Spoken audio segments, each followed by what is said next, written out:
casa, saindo um pouquinho do futebol. Vamos voltar para aquele setembro de 2007, lá se vão 12 anos, quando o Brasil descobriu que você estava passando por um drama, que a coisa era seríssima.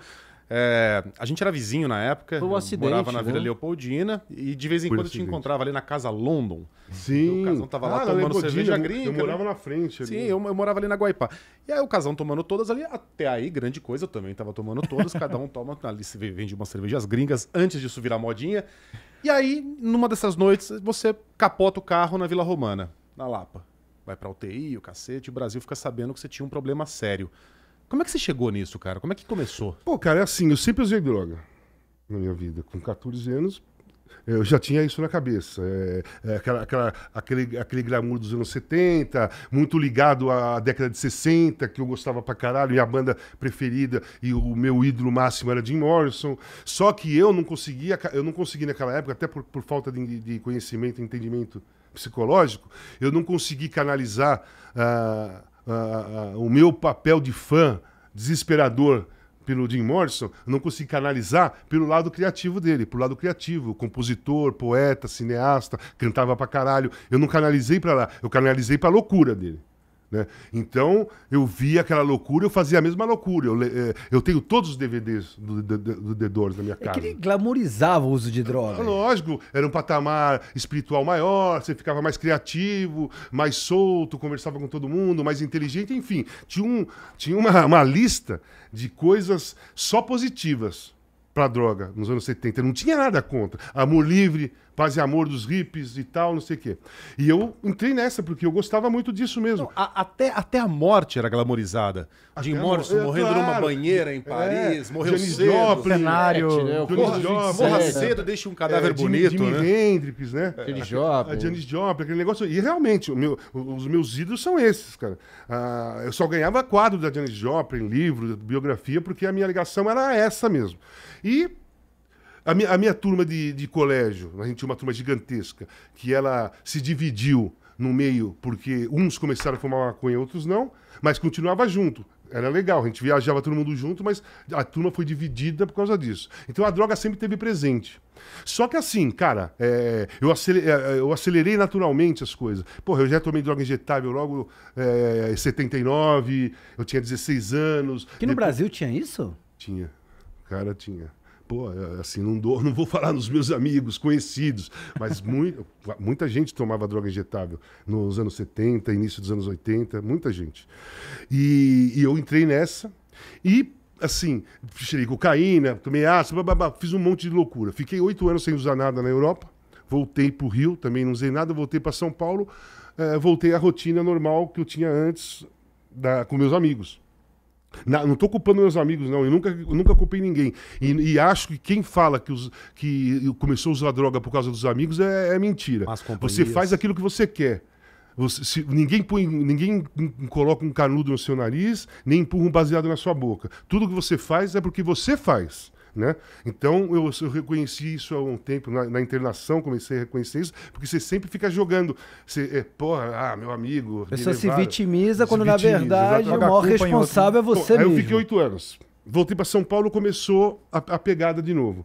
Aí, o que aconteceu? Eu fiquei esperando o momento de eu parar de jogar. Esses 8 anos você ficou limpo porque sim? Porque eu fui lá por causa da minha família. Na Itália, em Portugal? Portugal foi a primeira vez que eu tomei heroína. Fiquei com tanto medo de viciar, e fiquei viciado mesmo, que eu fui pra Itália, pensei só na família. Eu tinha um filho de 1 ano, depois nasceu um outro filho meu na Itália, depois nasceu outro filho meu na Itália, lá em Turim. Era treino, casa, saía pra jantar com a minha mulher, um vinhozinho, nada mais que isso. Nada mais que isso. Em Portugal, no Porto, você jogou depois de picado? Não. Quando o Porto foi campeão da Champions, em 87. Isso. Aí acabou o campeonato, e aí eu tinha uns amigos que a gente se reunia, fumava tal, e tinha um taxista, aquele que levava a maconha, tal, não sei o quê. Aí ele mostrou que tinha heroína e eu quis experimentar e me viciei. Voltei pro Brasil, e aí quando eu parei de jogar, bateu um alívio em mim e falei, puta que pariu, agora eu posso fazer o que eu quiser. Só que o que eu queria fazer era ficar usando droga, cara. Minha cabeça de dependente, viciado. Quando eu falei, agora eu posso fazer o que eu quiser, não era ir no teatro, não era no cinema, não era ir num parque com Novos meus filhos, projetos. altos projetos. Não. Era ficar usando droga porque eu já não jogava mais bola, era isso. E comecei a usar droga mesmo, constantemente. Inclusive, quando eu conheci o pessoal do Tijuana, que era lá da mesma área, da Mirandinha, eu já usava droga pra cacete, já estava embalado. Só que até então, eu tinha uma vida paralela profissional, familiar, com droga que não estava tendo interferência. Não estava atrapalhando, ou assim, não atrapalhava tanto na minha visão. Talvez na visão que vinha de fora já estava uma cagada, mas na minha visão ainda estava tranquilo. Tava conciliando numa boa. Mas quando chegou em 2005, final de 2005, isso acelerou.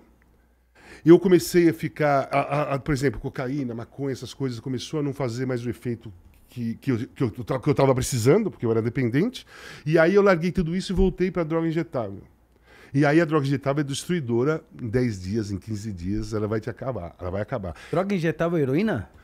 Pouquinho de heroína, depois era cocaína. Como tem um monte de gente que se injeta aqui no Brasil, que é a pior coisa que existe no mundo, porque o efeito é de 10 segundos, você se pica o dia inteiro. Você se pica 30 vezes no dia. Você corre 30 vezes risco de ter uma overdose e morrer. Mas, cara, houve muitas coberturas. Eu tô pensando aqui na última cobertura da Rússia, que você deu aquele depoimento emocionante, fez todo mundo aqui chorar, acredito eu. Foi demais. Pô, você passou a Copa inteira limpo, contou isso em rede nacional, todo mundo se emocionou. Você fez outras coberturas internacionais, Estados Unidos, Austrália, o cacete, Copa do Mundo, Alemanha. Coreia do Sul. Eu suponho que você não entrava num avião com um saco de cocaína no bolso. Como é que você fazia? Mas, cara, dependente químico... primeiro, o dependente químico é o maior manipulador que tem na história. O maior mentiroso, o maior cara descolado. Dependente químico é foda. Consegue qualquer coisa em qualquer lugar. Eu chegava nos lugares, por exemplo, cheguei na Alemanha para fazer a Copa da Alemanha em Munique. Fuso horário, eu fui pro centro da cidade dar uma olhada na cidade, fiquei olhando, fui pro quarto dormir, no outro dia eu fui pra cidade e já falei, aquele cara já saquei qual era o movimento. Você saca o movimento. O dependente químico quer a droga, então você fica prestando atenção porque você vai na direção da droga. Por exemplo, a Alemanha. Lá você só pega táxi com todos os táxis ali, ponto de táxi. Você não pega táxi fazendo sinal, você tem que ir no ponto de táxi. E quando eu fui à noite lá, tinha um ponto de táxi, um monte de táxi e um táxi parado lá sozinho. Eu falei, o que aquele cara quer? Se ele quiser ser só passageiro, ele estava aqui. Ele quer outra coisa, ele não quer só passageiro. E o cara realmente era Você adquire um superpoder ali, hein? Não, cara, percepção, né? Caçador da droga. Não é superpoder. Uma visão diferente ali. Mas isso é doentio, cara. Não. A sua vida, na verdade, eu não quero ser mal entendido. Você vive em função disso. A sua vida gira ao redor disso. Você só começa a fazer as coisas depois que você arruma a droga. É isso. Copa do Mundo era assim. Você troca, os valores são invertidos, né? Por que esses muitos caras que têm uma renda baixa, ele rouba o dinheiro da mãe para ir comprar pedra de crack? Porque a droga para ele é mais importante do que a mãe. Então isso tem uma inversão de valores. O dependente químico, ele inverte os valores, mesmo aquele que tem grana. Inverte os valores. Por exemplo, eu fui na Copa do Mundo. Ao invés de eu me focar na Copa do Mundo, eu só fui me focar na Copa do Mundo depois que eu arrumei a droga. Então a droga era mais importante que a Copa do Mundo, para mim, nos valores. E isso é uma inversão de valores doentia por causa da dependência. E quando eu falei, eu já tinha feito as Olimpíadas do Rio limpo. Eu fiz 2016, a Olimpíada. Isso. 2016. Eu fiz a Olimpíada do Rio limpo. A Baby me ajudou pra cacete, porque eu ficava no hotel sozinho lá em Copacabana, aí tinha festa da Casa da Alemanha, festa da Casa da Holanda, festa da Casa... Baby Consuelo, pra quem não... Rio de Janeiro tava em festa. E era só álcool, droga, aquele negócio correndo. E eu ali sozinho, eu tentando na minha cabeça. Eu já tava bem, mas era muito tentador. A briga constante. Né? É uma briga constante naquele momento. E assim, eu podia fragilizar em qualquer momento. E a Baby começou a sair comigo todo dia para jantar. A semana final da Olimpíada, que eu fiquei no Rio mesmo até a final da Olimpíada, final do Brasil contra a Alemanha, depois o domingo o encerramento, eu fiquei aquela semana toda, e ela saiu a semana toda comigo para jantar. Aí eu jantava, a gente batia um papo, tomava uma água, 11h30, dava sono, ia pro lá e dormia. Isso foi todo dia. E no dia da festa de encerramento, eu tinha 2 ingressos que eu ganhei, liguei para minha psicóloga em São Paulo, ela veio pro Rio, foi pro Rio, né? Nós fomos para um encerramento, eu e a minha psicóloga, porque aí emociona, chora, ela, pô, feliz, você tem que estar feliz, porque você passou a Olimpíada toda sem usar droga, parabéns. Então, o papel da psicóloga, quando ela está te acompanhando, nesse momento, é fazer elogios para você, para mostrar que você, caraca, você venceu. Você venceu naquele momento, tá? Você venceu naquele momento. Então, não tem como, porque a gente fica se lamentando. Você fala, puta, não fiz nada, porra, maior curtição no Rio de Janeiro, não curti porra nenhuma. Pô, lógico que eu curti.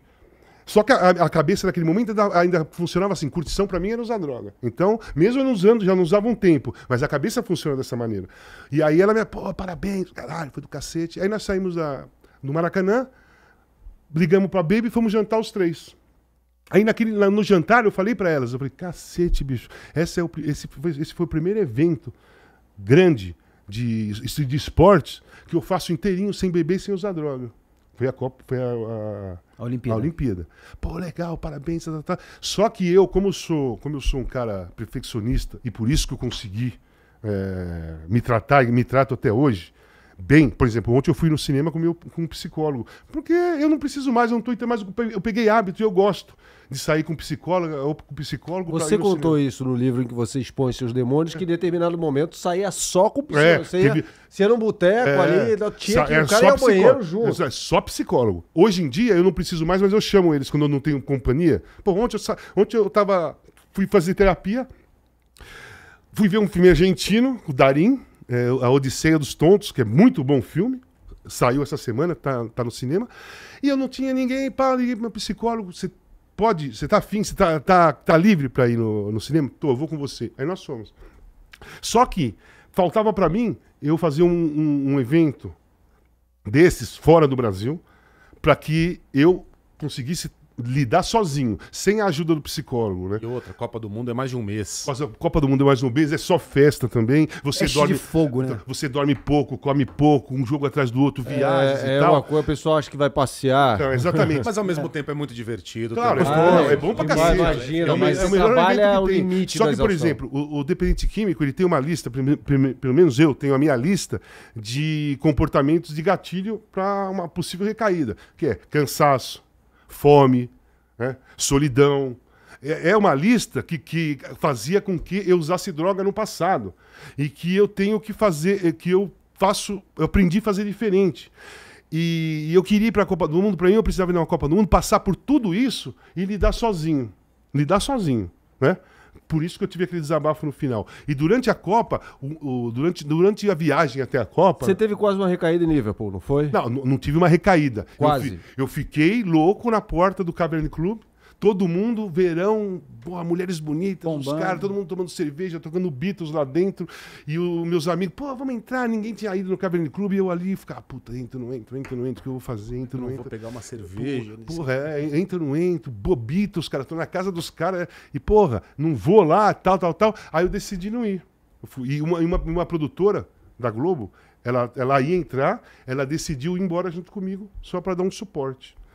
Casão, só para eu entender, não tem negociação, é zero tudo, não pode beber um gole de nada. Eu não bebo. Mas você sente que se você beber, você pode voltar? Eu não sinto nada. Mas você consegue? Mas a bebida, ela baixa a crítica. A questão da bebida é o seguinte, com um dependente químico, ela baixa a crítica. E a bebida baixa a crítica de qualquer um. Você jamais chegou a ser alcoólatra? Não. Então, mas bebi muito, mas não era alcoólatra. O meu problema era a droga mesmo. Parar de beber foi até uma situação mais tranquila. Porque a bebida tem em todo lugar, né? A droga, por exemplo... parar de usar droga é uma das coisas mais tranquilas dentro de um tratamento. Eu fiquei internado 1 ano dentro de uma clínica. Não tem droga dentro da clínica, óbvio. Então, 1 ano eu já fiquei sem usar droga. Quando eu saí, quando eu tive alta, a ressocialização que é a pegada. Que eu escrevi um novo livro, eu e o Gilvan, que vai ser lançado em março do ano que vem, que eu conto exatamente do dia que eu tive alta até os dias de hoje. Né? Todo o processo que eu passei de ressocialização, voltar a ter confiança em mim, voltar a fazer com que as pessoas tivessem confiança em mim de novo, a minha credibilidade, esse processo todo eu conto nesse próximo livro. Isso que ele estava falando, né? É muito importante. O livro vai virar filme? Eu quero falar muito desse filme, mas deixa eu só fazer uma pergunta, porque é muito importante para quem está ouvindo, que essa dica vale ouro. Você, como ressaltou Megali, você não teve problema de alcoolismo. Em nenhum momento você virou alcoólatra. Mas você tem a consciência que, se no meio dessa batalha você bebe um gole, o álcool te deixa mais permissivo. Claro. Ele faz com qualquer um isso. Por exemplo, uma pessoa que não é dependente de química, que não usa droga, não usa nada, enche a cara, ele tira a calça na rua. A mulher levanta a blusa. A gente faz coisas quando é alcoólatra, quando você bebe muito, que você jamais faria se você tivesse são. O álcool diminui a crítica. A questão do álcool é o seguinte, nós temos crítica, certo? Por exemplo, nós estamos aqui, nós 5. Cara, eu não vou fazer xixi no chão. Eu tenho crítica para isso. Eu não vou no banheiro e deixar a porta aberta. Eu tenho crítica para isso. Eu não vou cuspir no chão. Porque eu tenho crítica. Se você virar presidente, você não vai nomear o seu filho embaixador. Jamais. Mas você consegue, se a gente abrir uma cerveja aqui... Você pode beber na minha frente, bicho. Um churrasco, 5, 6 horas, todo mundo bêbado. Cara, é o seguinte, eu fui aprendendo com o passar do meu tratamento, que eu tenho até hoje, né? Eu faço tratamento até hoje, porque eu quero, porque eu acho que é necessário. Você vai aprendendo. Demorou um tempo, mas eu percebi que um dos segredos era o seguinte, eu tinha que ter meu limite. Eu não posso fazer com que vocês 4 mudem o hábito de vocês só porque eu sou dependente químico. Não posso. Se a gente sai, nós 5 para um bar e vocês gostam de tomar cerveja, vocês têm todo o direito de tomar cerveja. Quem tem que saber o limite sou eu. Então, por exemplo, eu saio para jantar na Copa do Mundo com os caras, o Galvão gosta de tomar vinho e tal, o pessoal. Eu fico lá jantando, batendo papo, os caras tomando vinho. Uma garrafa. Da terceira garrafa eu peço café, tomo um café e falo para os caras, eu vou fumar um cigarro ali fora, quando acabar, vocês me chamam que eu divido a conta. E eles já sabem disso. Então, é assim, o limite tem que ser, o limite vem para mim. Eu sou problemático, eu sou doente, eu que tenho dependência química, não são vocês. Então, é muito injusto sair nós 5 e eu falar para você, ó, por favor, não tome nada, né, na minha frente. Cara, eu tô tentando fazer com que vocês não façam uma coisa que vocês gostem, vocês não são doentes, não são nada, quem é doente sou eu, isso não tá certo.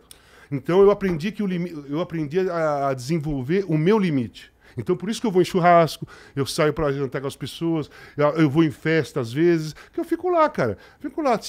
Eu mesmo sei meu momento, cara. Eu me toco. Quando o pessoal começa a ficar um pouco alegre, eu falar alto, ou dar aqueles tapas nas costas. Hora de sair fora. Eu falei, meu momento... Pega o chapéu, vou embora. Noitada, acabou pra você e faz falta? Nenhuma. Você teve que usar remédio para largar as drogas? Tive. Eu uso remédio ainda hoje, porque o uso de droga intensivo, ele desencadeia algumas coisas no cérebro da gente que você não tinha antes. Então, por exemplo, eu sou... Não é que eu sou, acontece comigo, às vezes, persecutoriedade. Sabe? Achar aquela paranoia de que tá... Pô, da polícia, não sei o que. Desenvolve dentro do seu cérebro. E às vezes... Às vezes, assim, eu falo, às vezes. É muito raro acontecer, mas às vezes você fica lá, porra, puta, meu, tá dando. Pô, eu não fiz esse jogo na Globo porque os caras estão me sacaneando, aquilo lá. Você começa a desenvolver uma paranoia. Uma paranoia de perseguição. Né? Isso é persecutoriedade. Isso desenvolveu com o uso de droga intensivo, porque a droga deixa o cérebro em paranoia, né? Cocaína, você fica paranoico. E aí desenvolveu. Então desenvolvi essa situação que eu não tinha antes. Eu nunca fui persecutório. Virei persecutório após todo o uso de droga de anos e anos e anos e anos. Então eu tomo um remédio que é ansiolítico, tira ansiedade, antipsicótico, porque eu também tive surto psicótico. Então quando você tem surto psicótico... Chegou a surtar. Quando você tem surto psicótico... O surto psicótico é o seguinte, todo mundo normalmente tem a divisão da realidade e a realidade bem separadinha. Ali, ó, como se fosse um lacre. Quando você tem um surto psicótico, esse lacre quebra. E aí, para sempre, você vai ficar à mercê da realidade e realidade. Realidade e realidade. Então, é muito arriscado, por exemplo, eu entrar em surto psicótico de novo. Assim, se eu beber, eu corro risco. Se eu fumar maconha ou usar qualquer droga, eu corro risco. Porque o meu lacre da irrealidade já foi quebrado. Né? Ele já está quebrado. Então, as pessoas... O que acontece? Pessoas esquizofrênicas já têm esse lacre quebrado. As pessoas nascem sem... Por isso que ouve vozes, vê coisas, porque ele já não sabe... Flutuando. Ele não sabe o que é real o que não é real. Por exemplo, o Casagrande e seus demônios. Eu vi os demônios, tive visão de demônios. Para mim, era real. Para mim, chegou um momento que eu não tive... Eu passei muito tempo vendo os demônios em dúvida se é real ou se não é real. Literalmente demônios? Não é figura de linguagem? Não. Vai ter o volume 2? Esse aí é uma curiosidade enorme. Não, esse real não é real. Real não é real. Isso é a quebra do lacre do surto. Porque se você tá são, você fala, pô, isso aí não é real. Demônio se você vê um carneiro flutuando, você fala, pô, isso não é real. Agora, se você tem surto psicótico, se você é esquizofrênico, você vai olhar o carneiro, caraca, olha o carneiro voando. Sabe? Dá essas dúvidas da realidade com a realidade.